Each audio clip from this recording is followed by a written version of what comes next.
Hi, Founder fans. Jason here, and today's founder is technically George Washington, but really, it's Thanksgiving. And by the way, happy Thanksgiving from Founder of the Day to your family. I hope you're having a great time. And today we're going to talk a little bit about how the founding parents of the United States celebrated Thanksgiving. And specifically, we're going to talk about two different Thanksgivings. But first, we need to note that during the American founding, there wasn't a Thanksgiving the way we think of it, where it's every year, it's on the same day, blah, blah, blah. At the time, Thanksgivings were done once in a while. They were proclaimed as special events in cases where giving thanks was particularly important. At this time, the American founders, by and large, really believed that God had a hand in all of the affairs of man. And whenever something great happened, credit should be given to God. And in that case, well, we need to have a feast and a day of giving thanks, a Thanksgiving, if you will. And the first time that this really happened when it comes to, we'll say, modern American history, it had happened in the past beforehand, but during the American Revolution, after the Battle of Saratoga, well, things went very good at Saratoga, and it was a big turning point for the Americans in the Revolutionary War.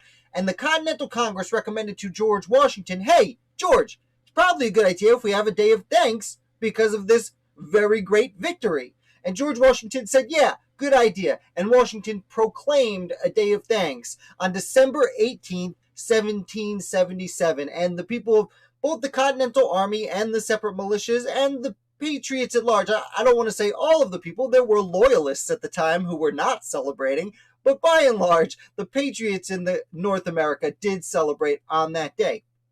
Now, if we skip ahead about 12 years to 1789, by this point, the Constitution has been ratified, George Washington is sitting in president, and by September of 1789, well, most of the federal judges had been appointed, and the First Amendment to the United States Constitution, number one of the Bill of Rights, had been sent to the states for ratification. And it was at this point that Elias Boudinot from New Jersey recommended that maybe the House and the U.S. Senate should send a joint resolution to President George Washington to see if he would declare a day of Thanksgiving. And they did this. And he did. He again said, good job, Congress. Way to go. We should definitely have a Thanksgiving. And on October 3rd, 1789, another day of Thanksgiving was proclaimed, this time instead of by the Continental Army, by the federal government. And that was the first time that the federal government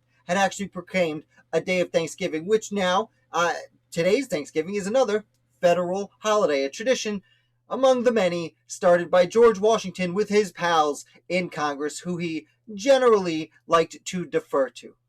So that's just some quick stories about Thanksgiving during the American Revolution. I thought it might be appropriate because today's Thanksgiving. If you like this video, hit like. If you really liked it and you're new here, make sure you subscribe. I put out videos about the American Revolution 5 days a week. Come back tomorrow on Friday. We are having trivia. And to you and yours, happy Thanksgiving.